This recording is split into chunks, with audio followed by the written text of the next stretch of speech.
Bersihkan hati kita. Nombor satu, kita bertaubat kepada Allah. Taubat itu membersihkan dosa. Bila hati bersih daripada dosa, maka datanglah kekuatan melaksanakan ibadah. Bila dosa itu kita tak buang, kita tak taubat, dosa tu dia macam dawai, dia lilit kita. Bila dia lilit kita, kita jadi berat. Satu kata ulang, inna siqataz zunubi tamna'u min khifatil ibadah. Sesungguhnya belitan dawai dosa itu pada tubuh kamu menyebabkan tidak ringan melakukan ibadah. Nah, bersih dulu, bersih. Nabi 70 kali sehari taubat.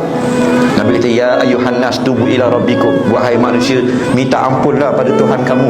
Wa ini atubu ilahi fi yaumin walidin sab'ina marrah. Aku ni sehari semalam minta maaf pada Allah 70 kali.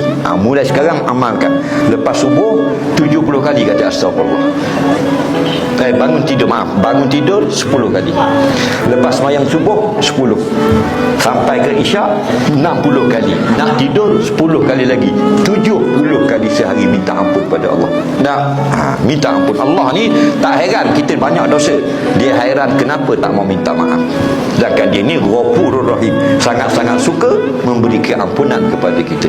Banyak mana pun dosa, hatta ibu ani zambi kamala zambala. Orang yang minta ampun daripada dosanya, jadilah macam bayi yang tidak pernah melakukan dosa.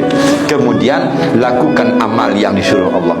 Dia akan jadi membersihkan hati dengan zikrullah dan sebagainya. Banyakkan selawat, banyakkan istighfar, baca Quran pada waktu malam. Ingat, satu huruf membaca Quran 10 Allah bayar. Man qara'a harfan min kitabillah falahul hasanah. Siapa baca Quran satu huruf, Allah bagi satu pahala. Al hasanah bi asyri amsalihha. Satu pahala ganda 10 kali.